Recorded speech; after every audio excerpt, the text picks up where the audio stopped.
Okay, let's get into it. We're doing a deep dive today into Zechariah chapter 12. Right, a really significant chapter. It is. It lays out this prophecy about Jerusalem, about Israel, focusing on a time when, well, it seems like the whole world gathers against the city. And it starts with God, the Creator, making this pretty stark declaration about what's coming. Yeah, the scene is set immediately. Jerusalem is going to be, what's the phrase? A cup that sends all the surrounding peoples reeling. That's it. So not just besieged, but actively causing distress to those around it.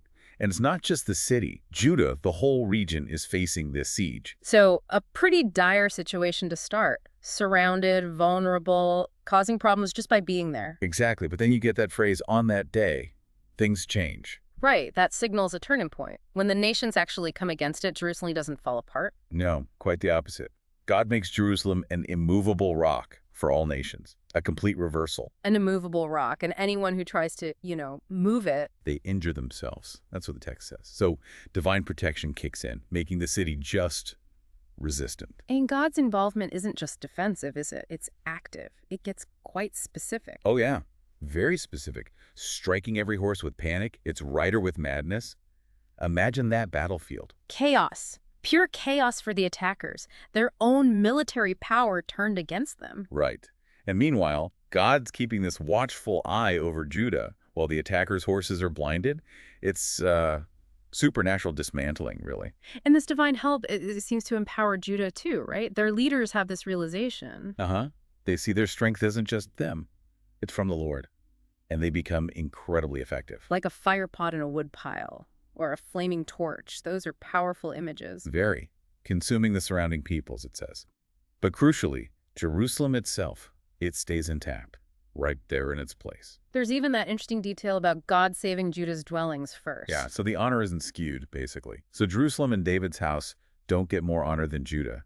It's about balance, it seems. And the people inside Jerusalem get empowered too. The weakest become like King David. Which is saying something. And the house of David itself, like God, like the angel of the Lord.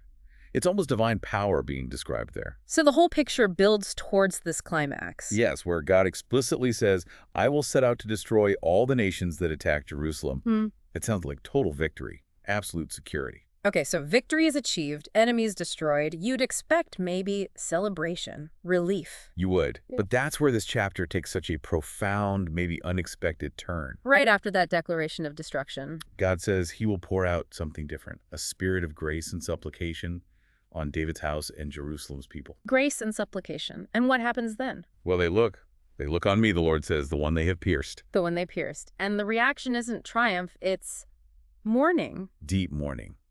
Intense grief, like mourning an only child, the text says, or a firstborn son, the kind of loss that's irreplaceable.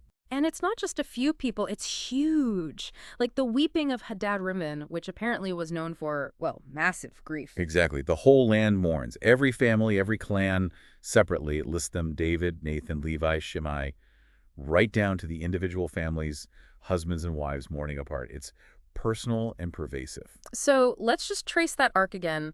From siege and near destruction, through this incredible divine rescue and empowerment, leading to complete military victory over all enemies. Yeah, total domination of the attackers. The immediate result is this wave of intense, personal, collective grief. For the one they have pierced. It leaves you thinking, doesn't it? What does the text suggest here? Why link this absolute victory, this divine empowerment, so directly with mourning for someone pierced?